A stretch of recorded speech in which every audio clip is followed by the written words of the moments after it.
Harry, तुझ्या मोबाईलवर एक कॉल आला होता। हा मग? तो माणूस उरलेले पैसे मागतोय।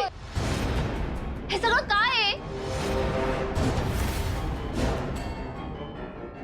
हॅरी, तुझ्याशी बोलतीये मी। हे सगळं काय आहे?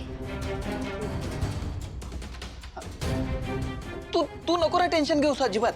अगं ते मी करतो सगळं सॉल्व, तू नको टेन्शन घेऊस। इनफ हॅरी,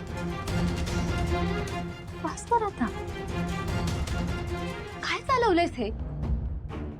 माझ्या माहेरच्यांच्या विरोधात जाऊन तुझ्याशी पळून जाऊन लग्न यासाठी नव्हतं केलं मी। काय काय प्रॉमिसेस केले होतेस तू मला? हा, ते तू विसरलाच असशील। तू स्वतः विसरलास, मला सुद्धा विसरायला लावलीस। का माहिती? कारण तू ते प्रॉमिसेस कधीच पूर्ण करू शकणार नव्हतास। तुला माहितीये, यावेळेस पण माझ्या घरचे मला सांगत होते सिंचन नको जाऊस तू परत त्या घरी, पण तरी सुद्धा मी परत आले। का माहितीये? कारण माझा तुझ्यावर विश्वास होता की तू सुधरशील। पण नाही आहे,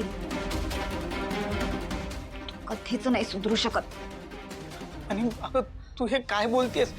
प्लीज असं नको ना बोलूस, मला समजून घे ना। हे बघ, मी खरंच सांगतो, मी प्रयत्न करतोय, मनापासून सांगतोय। किती दिवस? सांग ना, किती दिवस हॅरी?